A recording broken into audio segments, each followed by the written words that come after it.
कांग्रेस के राष्ट्रीय महासचिव और सांसद प्रियंका गांधी पटना पहुंची और शक्ति अधिकार महिला संवाद कार्यक्रम के जरिए बिहार की राजनीति में जोरदार एंट्री की। इस कार्यक्रम को कांग्रेस ने महिला वोटर से सीधे जोड़ने का एक बड़ा कदम बताया है। प्रियंका गांधी ने इस मंच से केंद्र सरकार और राज्य सरकार दोनों को कटघरे में खड़ा किया और महिलाओं से सीधा संवाद किया।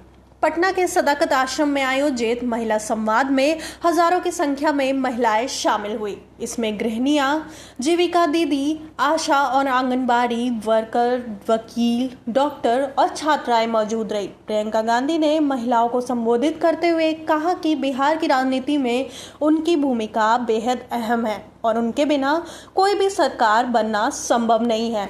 प्रियंका ने कहा, आपके बिना सरकार बनना मुश्किल है, इसलिए आपको पैसे दिए जा रहे हैं, लेकिन असली सवाल ये है कि क्या सरकारें महिलाओं को वास्तव में सशक्त करना चाहती है या सिर्फ चुनावी फायदे के लिए पैसे बांटती है। प्रियंका गांधी ने मंच से पीएम नरेंद्र मोदी और मुख्यमंत्री नीतीश कुमार दोनों को कटघरे में खड़ा किया। उन्होंने कहा कि केंद्र की मोदी सरकार और बिहार में नीतीश कुमार की 20 साल की सरकार ने महिलाओं के लिए कोई ठोस काम नहीं किया। उन्होंने कहा, सरकारें सिर्फ महिलाओं को पैसे का लालच देकर वोट बटोरना चाहती है, लेकिन असली महिला सशक्तिकरण शिक्षा, स्वास्थ्य और रोजगार से जुड़ा होता है। उन पर कोई ध्यान नहीं दिया जाता। प्रियंका गांधी ने खास तौर पर महिलाओं की समस्याओं का जिक्र करते हुए कहा कि प्रवास के कारण कई पुरुष विदेश चले गए हैं और महिलाएं यहां अकेले जीवन जीने को मजबूर होती है। बावजूद इसके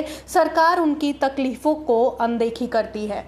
प्रियंका गांधी ने एनडीए की हाल ही में शुरू की गई मुख्यमंत्री महिला रोजगार योजना पर भी सवाल उठाए। उन्होंने कहा कि वे चुनाव से पहले अब क्यों जागे हैं। उनकी सरकार 20 साल से सत्ता में है। इस 20 सालों में उन्होंने महिलाओं के लिए क्या किया। जिन मानदेय को लेकर महिलाएं इतने सालों में संघर्ष कर रही हैं, उसके लिए पहले कुछ क्यों नहीं किया गया। उन्होंने सरकार के दिए जा रहे 10,000 रुपए पर भी कटाक्ष किया। प्रियंका ने कहा कि वे अभी 10,000 रुपए दे रहे हैं, लेकिन क्या वे इसे हर महीने देंगे?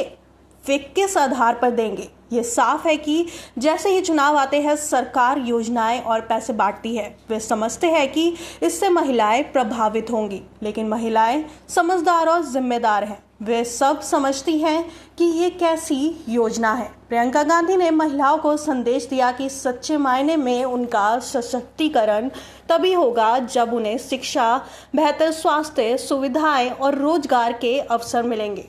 उन्होंने कहा कि कांग्रेस इन मुद्दों को गंभीरता से लेती है और बिहार में महिलाओं के अधिकारों की रक्षा के लिए संघर्ष करेगी। प्रियंका गांधी ने यह भी कहा कि सिर्फ चुनावी वादों और नगद पैसों से महिलाओं की जिंदगी नहीं बदल सकती। उन्हें आत्मनिर्भर बनाने की जरूरत है और उनके लिए ठोस नीतियां लानी होगी। इस कार्यक्रम को कांग्रेस की बड़ी राजनीतिक रणनीति मानी जा रही है। पार्टी का मानना है कि बिहार की आधी आबादी यानी महिलाएं अगर कांग्रेस के साथ आती हैं तो आने वाले विधानसभा चुनाव में बड़ा फर्क पड़ सकता है। कांग्रेस पहले ही बिहार के लिए कई बड़े चुनावी वादे कर चुकी है।